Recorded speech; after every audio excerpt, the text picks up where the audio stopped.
Magandang araw po mga kametal. Ako naman po ngayon ay maglilinis po ng heavy duty. Ayan po, bali dito na po raw lumalabas yung apoy. Ibig sabihin yan, malibag na po. Kita naman ninyo, malibag na. Akin po siyang lilinisin. At yan po ay talagang hindi po maiiwasan pag yung nagpiprito po, natatalsikan ng mantika, natatalsikan po ng mga kumukulong tubig. Ayan po, hindi po maiiwasan yan na magbara. Kaya yan po ang aking gagamitin sa paglinis. Yan po. Yan po, aking umpisa na po siya linisin. Yan po, bali itatanggal ko po muna siya rito kasi nakatuloy po siya. Number 10 po ang kanya tornilyo. Ayan. Kailangan po talaga siyang tanggalin dito para malinis ito. Sayang naman po kasi pag di natin siya nilinis, bibili na naman po ba ng bago ang amo ko. Mamahal din po ng isang heavy duty mga kametal. Nasa 2,000 rin po ito. Minsan sinatsaga ko po talagang linisin. Yan po, kita nyo po yung libag niya. Libag na po. Ito po, tinakta ko po ito, sigurado ito. Maraming libag yan. Yan po, nagbabak dyan, kaya nagpipidback yung apoy niya.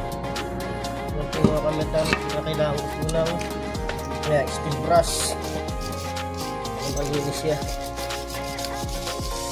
Ito po mga kametal, yung libag niyan.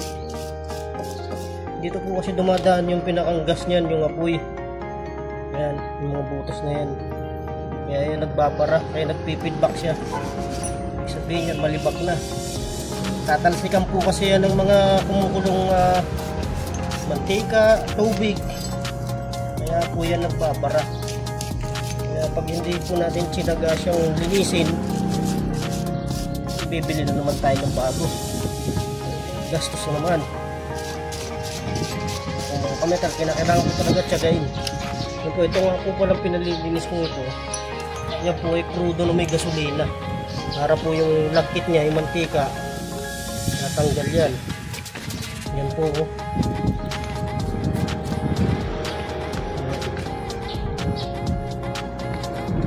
Bali, tanggal rin po yan ng kalawang niya. Ito na yan, hindi matigas na ang aking brutya. Walang pambilig.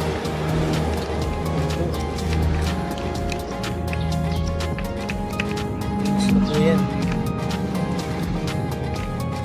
Kailangan check kung talagang paglilinis yan. Kailangan check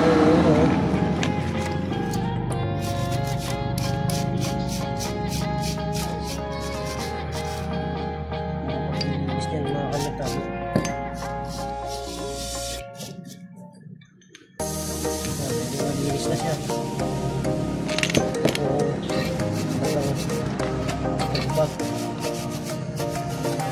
Naman ito, paano kalibag yan, mga mantika po yan, mga sebo,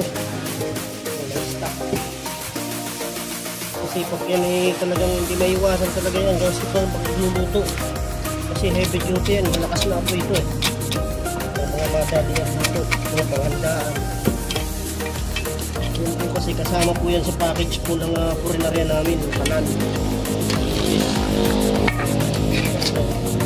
Ulit magamit, ibak po talaga yan.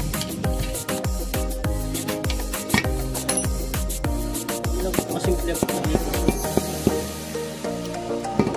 Hindi natin nilinis yan.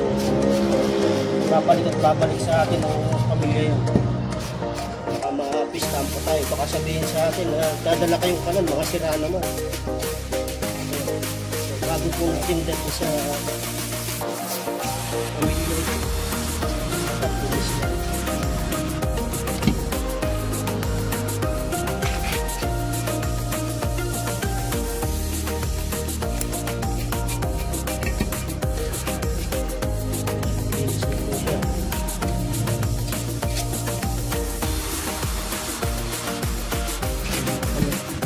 Ito naman po yan, hindi naman po magliliyab ito kasi ito matutuyo naman po siya, crudo po ito na may gasolina. Subok ko na rin po yan, sa dami ko na rin po nilipid ito, hindi naman po yan magliliyab.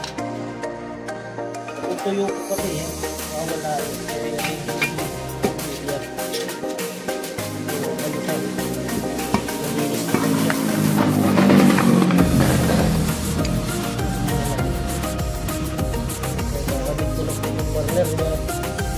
para ay ano natin siya. Testingin ko na rin po siya para magamit na ulit.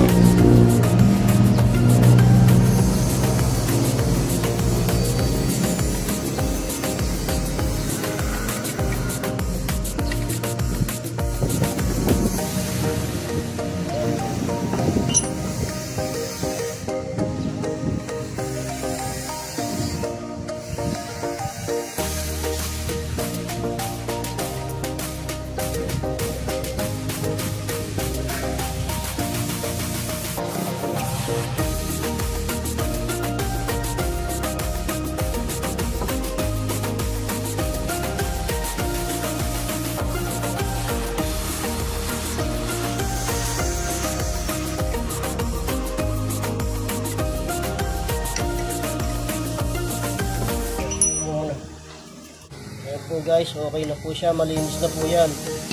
Bali, garantisado po yan. Marami na po kung nililinis na ganito. Yan po, sigurado po magagamit na nila yan. Tanggal na po kasi ang mga kalawang yan. Kaya yan po guys, maraming salamat po. Like, follow, and share po. Maraming salamat mga kamitan.